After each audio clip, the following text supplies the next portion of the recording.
What's up guys? Today back with another video. In this video we're going to go over selecting our strikes using unusual whales and also how we can use premium charts to look for a place of entry and try and nail those entries a little bit better. So first thing first, in yesterday's video we went over how and what I look for in those plays that have big names. Meta, another one I love today because we do have these nice volume gaps on both sides. So what I'm going to do is look for a strike price or look for the contracts I'm going to play on both the up and the down side. I use this more when it comes to individual tickers instead of the indices because the indices have volume pretty much across all of their contracts. However, when it comes to individual tickers, there's some contracts that are going to be far less volume, so it's really hard to get in and out of a position. And using unusual whales, we can be prepared and know what contract we're going to take, when and where, and what our execution price is. So what I'm going to do, looking here at Meta, I like this a lot. I'm going to go to the 15 and break down, some triggers more. So it looks like right up here at this 118.3 level is a very big one to retest. I like that. Over 118.3, gonna look to play some calls, and then puts.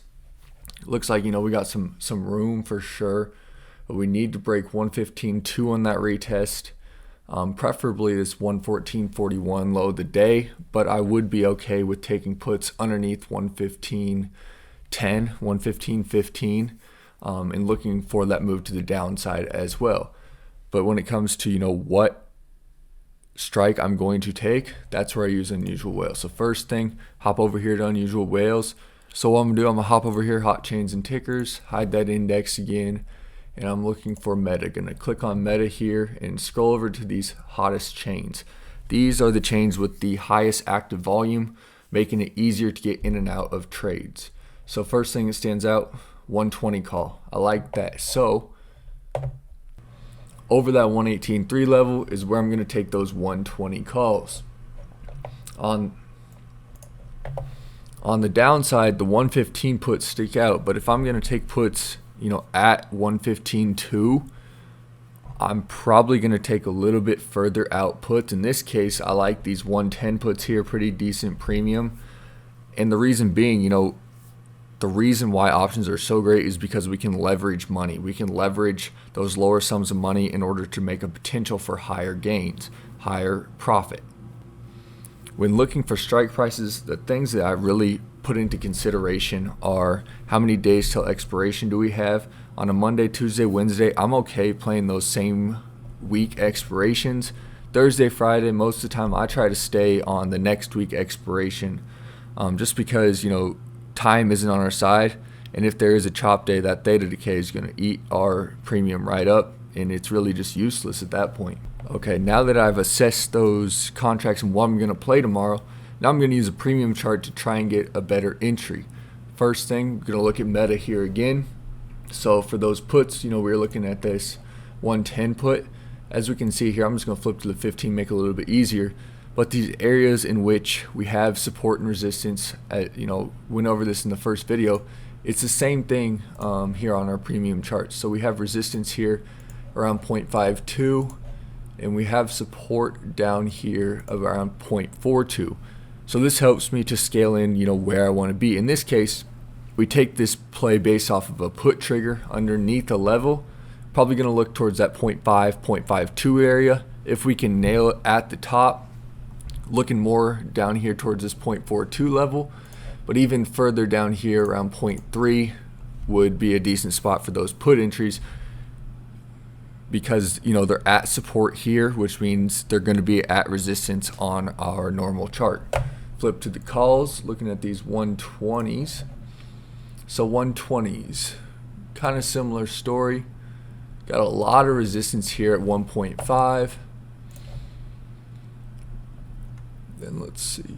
And then we got a lot of support right here at 1.2, which looks like these last 15 minutes buyers bought these up pretty decent. So I'm going to look at those levels, but if I can snag calls on this, I'm really looking for about 0.95 to 1 would be optimal. Get that near some support. And then again, we have this low here, 0.73, 0.72. So those are the levels I'm looking for to enter into my call position in this case. Now for SPY, IWM, QQQ, all this. If tomorrow's Wednesday, right? Most of the time I try to stay and trade these 3-day. So let's see what we finished at, 398. So let's say, I want to check out these 402s. I know there's going to be decent volume just because it is SPY. There's always pretty decent liquidity. But if I do the same thing here, 2.6, very big resistance. And then we do have support, some short-term support down here at 1.87, but even lower down here around 1.67. These are the zones I'm looking to buy these calls in. Flip side, look at the puts. 395 sounds like a good one to me.